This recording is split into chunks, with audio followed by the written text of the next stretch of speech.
Good morning class. Mathematics GK में मैं पवन sir आप सभी का स्वागत करता हूं। तो क्लास 7वीं का चैप्टर नंबर 1 जैसा आप जानते हैं चल रहा है और प्रश्न संग्रह 5 तक हम लोग कंप्लीट कर चुके हैं। आज हम लोग प्रश्न संग्रह 6 स्टार्ट करेंगे, यानी कि एक नया टॉपिक पढ़ेंगे। यहाँ पे आकृति बनाना हमारा खत्म हुआ, अब एक हम लोग क्या करेंगे, नया टॉपिक पढ़ेंगे जिसका नाम है सर्वांग समता। हम क्या करेंगे, सर्वांग समता के बारे में अध्ययन करेंगे और आज प्रश्न संग्रह 6 को भी क्या करेंगे, सॉल्व कर लेंगे। ओके, तो आगे जाने से पहले मैं यही कहूंगा, जो भी इस वीडियो से या इस चैनल से जुड़ रहा है वो प्लीज सब्सक्राइब करे और बेल आइकन की बटन जरूर दबा दे, और अगर वीडियो अच्छा लग रहा है तो लाइक करिए और ज्यादा से ज्यादा लोग रिस्पॉन्स देने की कोशिश करिए। रिस्पॉन्स कम आ रहा है, आप भले लॉकडाउन है लेकिन स्टडी जारी रखिए। ओके, चलिए स्टार्ट करते हैं। पहले हम लोग समझते हैं सर्वांगसम। सर्वांगसम मतलब सर्व अंग हो जिसका समान। सर्वांगसम किसे कहा जाएगा, वे आकृतियां जिसके सभी अंग, मतलब हम जब उससे दूसरे से तुलना करें, अपने आप में तो सब सर्वांगसम है। आप अपने को शीशे में देखते हो तो आप क्या करते हो, हुबहू दिखते हो, यानी कि आप अपने आप में क्या है, सर्वांगसम हो। यानी कि हर वस्तु उससे तुलना किया जाए तो क्या कहलाएगी, सर्वांगसम कहलाएगी। लेकिन किसी वस्तु की जब तुलना दूसरे से की जाए, किसी वस्तु की तुलना जब दूसरे से की जाए तो अगर उसके सभी अंग, सर्व अंग उसके बिल्कुल दूसरे से क्या हो, बिल्कुल समान दिख रहे हो, तो ऐसी आकृतियों को या ऐसी वस्तुओं को क्या कहा जाएगा, सर्वांगसम कहा जाएगा। तो मैंने फिर से बता रहा हूं कि सर्वांगसम मतलब सर्व अंग हो जिसके समान। तो कोई भी जब दो आकृतियों की तुलना करोगे तो वे दोनों आकृतियां कब सर्वांगसम कहलाएंगी, जब दोनों आकृतियों के सभी अंग क्या होंगे, समान होंगे, तो उन्हें कहा जाएगा सर्वांगसम। ओके, तो हमें यहां पे पढ़ना है कौन सी आकृति के बारे में, रेखाखंड के बारे में। सर्वांगसम रेखाखंड किसे कहते हैं, इसके बारे में हमें पढ़ना है। तो रेखाखंड तो आप जानते हैं, ये सब क्या है, रेखाखंड। रेखाखंड मतलब होता है जिसके तरफ दोनों क्या हो, अंत बिंदु हो, यानी कि वह भाग, रेखा का वह भाग जिसके दोनों सिरों पे क्या हो, अंत बिंदु हो, तो वह क्या कहलाता है, रेखाखंड कहलाता है।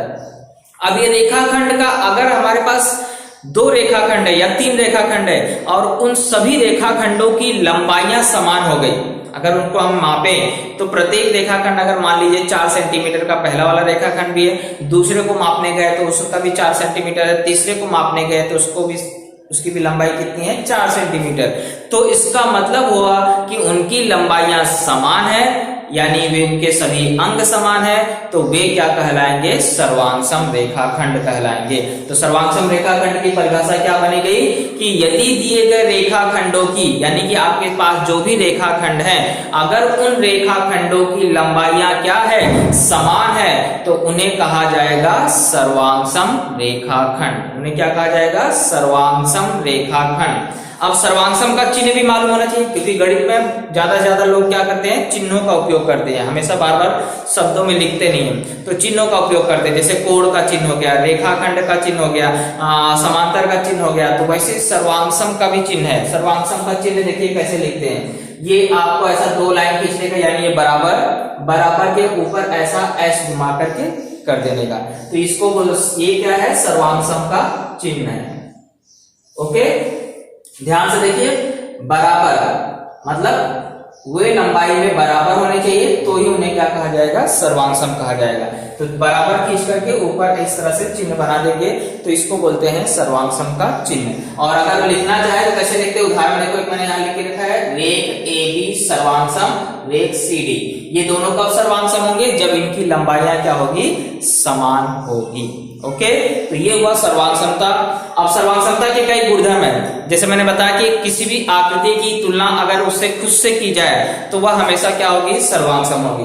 प्रत्येक आकृति अपने आप में क्या होती है, सर्वांगसम होती है। जैसे AB की तुलना AB से किया जाए तो रेख AB सर्वांगसम होगा रेख AB के, लेकिन वह दूसरी आकृति के अगर सर्वांगसम है, अगर मैं बोलूं रेख AB सर्वांगसम है CD के, तो इसका मतलब ये भी हुआ ना, CD भी सर्वांगसम है किसके, AB के। दोनों तरीके से कह सकते हैं। राम श्याम के बिल्कुल हुबहू दिख रहा है, इसका मतलब मैं ये भी बोल सकता हूं तो श्याम भी क्या हो रहा है, राम के बिल्कुल हुबहू दिख रहा है। दोनों तरीके से किसी से भी नाम आगे पीछे कर सकते हो। ऐसे अगर तीन रेखाखंड है, अगर मैं बोलूं रेख AB सर्वांग है CD के और CD सर्वांग है PQ के, इसका मतलब AB भी किसके सर्वांग हुआ? PQ के। अरे भाई तीन रेखाखंड है, AB की लंबाई भी 5 है, CD की भी लंबाई 5 है और PQ की भी लंबाई 5 है, तो इसका मतलब रेख AB सर्वांग हुआ CD के और CD सर्वांग में किसके? PQ के। तो PQ भी तो AB के क्या हुआ? सर्वांगसम, क्योंकि तीनों ही रेखाखंडों की लंबाइयां क्या है? समान है। तो ये गुणधर्म है और इसके आधार पर हम लोग क्या करेंगे? प्रश्न संग्रह 6 को हल करेंगे। प्रश्न संग्रह 6 का जो पहला सवाल है उसमें इस तरह से चित्र बना हुआ है और हमें क्या करना है? विभाजक का उपयोग करना है। विभाजक हम लोग ले लेंगे, विभाजक का उपयोग करना है, इसको बोलते हैं विभाजक। अब इस चीज के माध्यम से हम लोग क्या करेंगे? पता करेंगे, क्योंकि यहाँ लंबाई तो लिखा नहीं है और स्केल से मापने में टाइम जाएगा, तो हम क्या करेंगे कि इससे उसको मापेंगे और बताएंगे कौन सा रेखाखंड किसके बराबर है। चलिए स्टार्ट करते हैं। सबसे पहले देखते हैं कि ये GM, देखिए इतना है GM। अब इसके बराबर कौन है देख लेते हैं। यस, बिल्कुल बराबर मिल रहा है। देखिए GM और GN आपस में क्या हो रहे हैं? बराबर दिख रहे हैं। तो बराबर दिख रहे हैं यानी कि क्या हो गया? सर्वांग। तो हमें एक उदाहरण क्या लिख देंगे कि रेख GM सर्वांगसम रेख GN।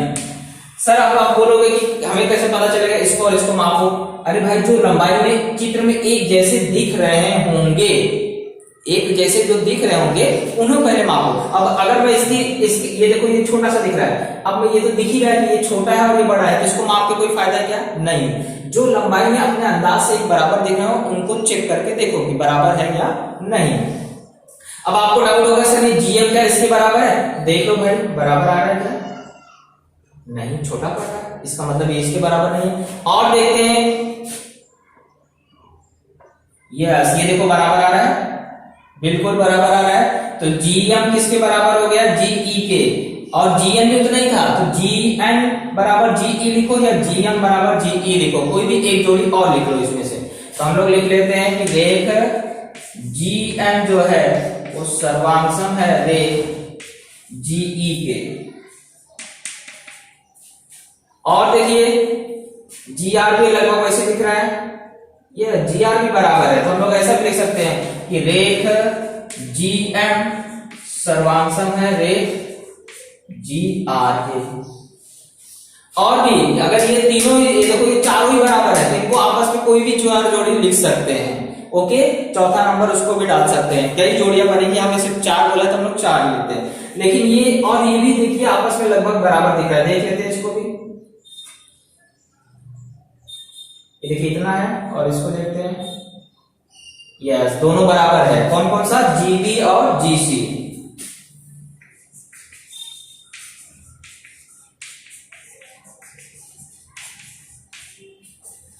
ओके, इस तरह से और भी 2-3 जोड़ियां हैं, तो उससे हमें 4 ही पूछा था, इसलिए हम लोग 4 ही लिख लिए हैं। ओके, ये हमारा हुआ पहला क्वेश्चन कंप्लीट। अब इसके बाद हम लोग क्या करेंगे? दूसरा क्वेश्चन स्टार्ट करेंगे। इसे लिख लीजिए, क्वेश्चन नंबर 2। क्वेश्चन नंबर 2 में ऐसा आपको एक संख्या रेखा की जगह है, संख्या नहीं दर्शाई गई, सिर्फ आपको रेखा है और उस पे बिंदु दर्शाए गए हैं और हर बिंदु समान दूरी पर है।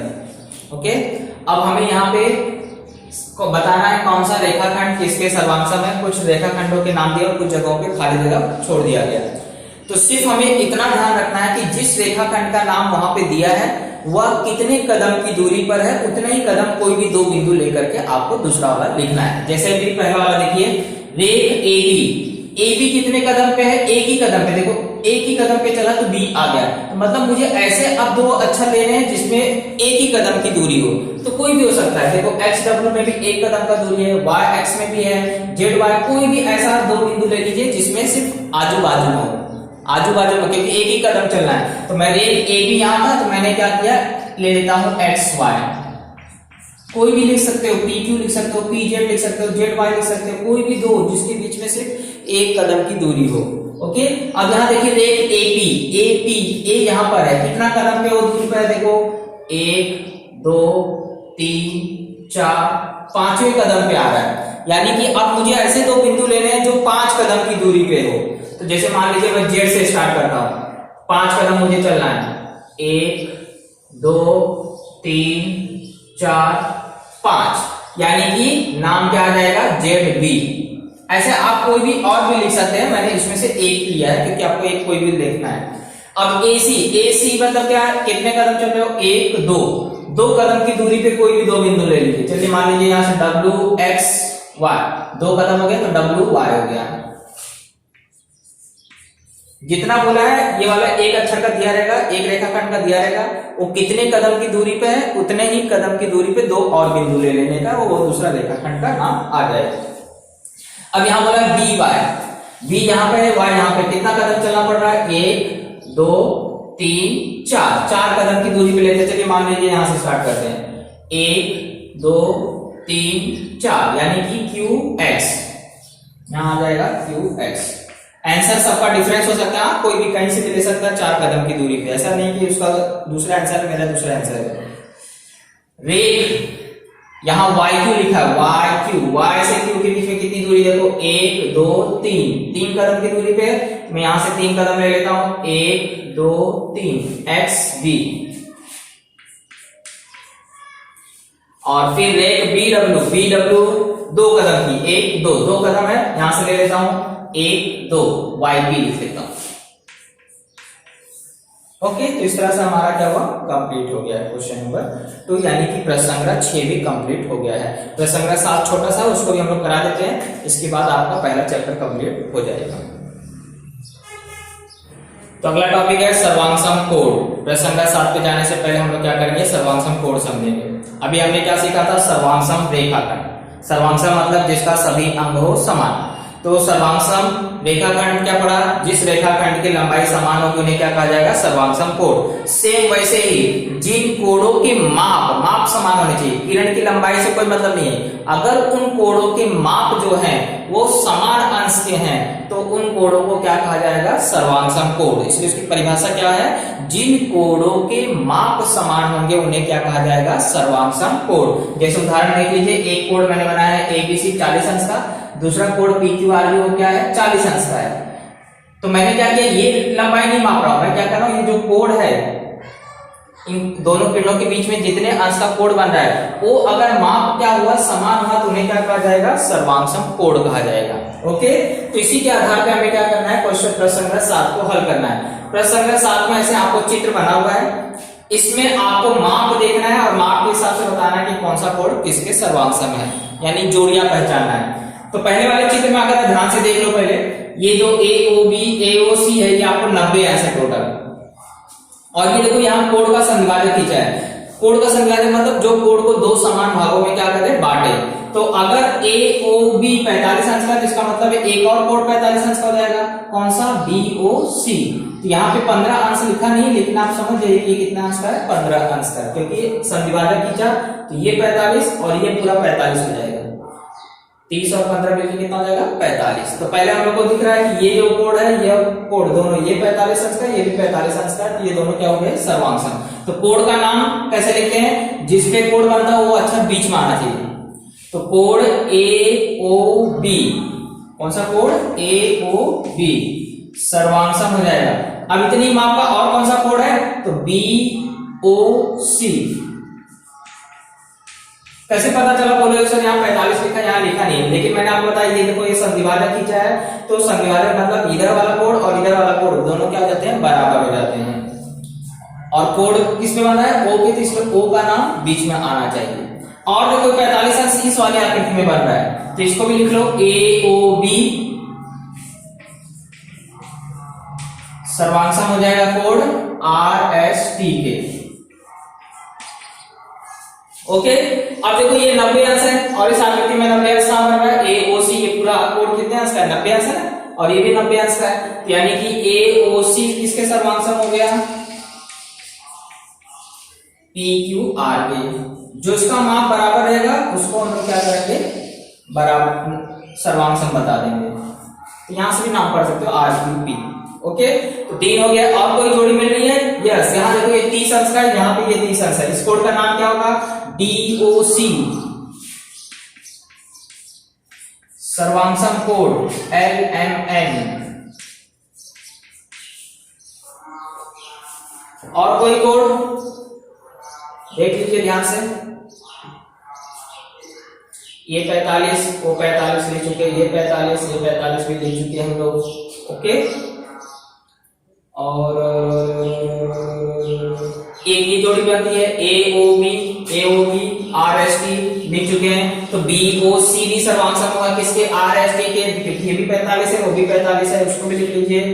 BOC सर्वांग कोण RST, क्योंकि वो भी 45 है, 45 90 का भी हो चुका है। ओके, तो ये हो गए हमारे जोड़ी जिसके माप क्या थे, समान थे। तो इस तरह से हमारा प्रसंग 7 भी कंप्लीट हुआ और चैप्टर नंबर 1 भी क्या हो गया, कंप्लीट हो गया। तो इसे लिख लीजिए।